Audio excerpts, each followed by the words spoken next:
Assalamualaikum warahmatullahi wabarakatuh. Perkenalkan, nama saya Septi Syafiqawati dengan NIM 2311 030 500 dari Prodi Psikologi Islam. Di sini saya akan menjelaskan tentang materi desain training yang diampu oleh Bapak Nuzul Ahadianto, SPSI, MSI. Di sini saya akan menjelaskan 4 poin. Yang pertama yaitu apa definisi pelatihan dan bagaimana saya memaknai sebuah pelatihan tersebut. Poin yang kedua yaitu apa manfaat diselenggarakannya suatu program pelatihan dan hambatan apa saja yang sering muncul ketika suatu program pelatihan tersebut dilaksanakan. Poin yang ketiga yaitu sebutkan indikator yang menunjukkan bahwa suatu pelatihan bisa berjalan efektif dan efisien, dan apa saja syarat yang harus dipenuhi untuk menciptakan suatu program pelatihan yang efektif. Dan poin yang keempat yaitu apa yang saya ketahui tentang model ADDIE dalam program pelatihan, lalu apa makna dan definisi dari analisis kebutuhan pelatihan. Lalu di sini saya akan menjelaskan tentang poin yang pertama terlebih dahulu, tentang definisi pelatihan dan bagaimana saya memaknai sebuah pelatihan. Menurut saya, definisi pelatihan adalah suatu proses sistematis yang dirancang untuk meningkatkan pengetahuan, keterampilan, dan perilaku individu dalam konteks pekerjaan. Saya memaknai pelatihan sebagai sarana penting untuk pengembangan sumber daya manusia.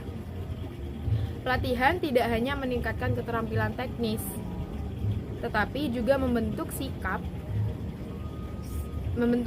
dan perilaku positif yang mendukung kinerja individu dan organisasi atau suatu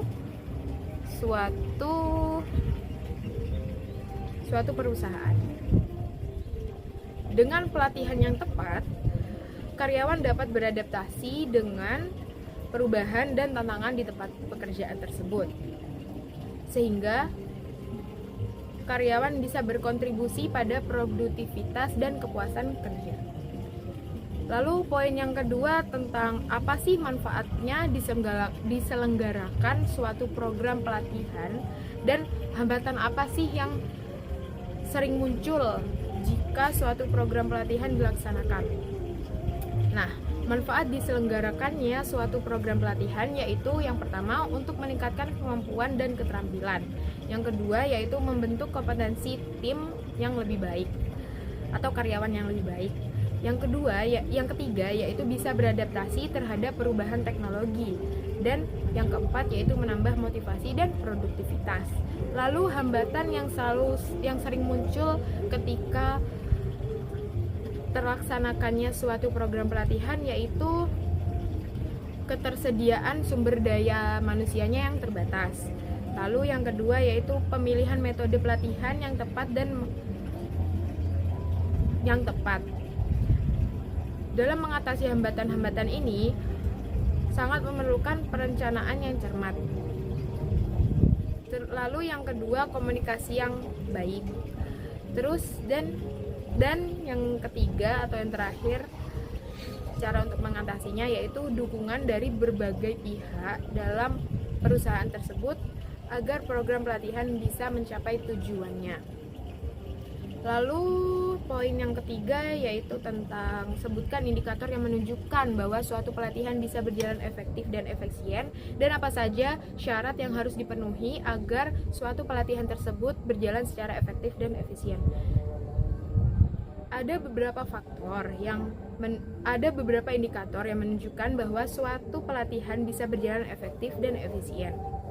Yang pertama yaitu ketika peserta berhasil mencapai tujuan yang telah ditetapkan sebelum pelatihan. Misalnya seperti peserta mampu menguasai keterampilan baru atau mendapatkan pengetahuan tambahan sesuai target yang diinginkan. Lalu pelatihan yang efisien juga melibatkan peserta secara aktif, baik melalui diskusi, simulasi, atau studi kasus. Dan partisipasi yang aktif menunjukkan bahwa peserta tertarik dan termotivasi dalam proses belajar. Lalu syarat yang harus dipenuhi untuk menciptakan suatu program pelatihan yang efektif yaitu Yang pertama, pelatihan harus didasarkan pada kebutuhan nyata suatu perusahaan dan karyawan, lalu memastikan bahwa topik dan keterampilan yang diajarkan sangat relevan dan sesuai dengan tujuan pekerjaan. Yang kedua yaitu tujuan pelatihan harus spesifik, jelas, dan dapat diukur, karena hal ini membantu dalam menilai efektivitas pelatihan setelah selesai, serta memandu desain, materi, dan metode pengajaran.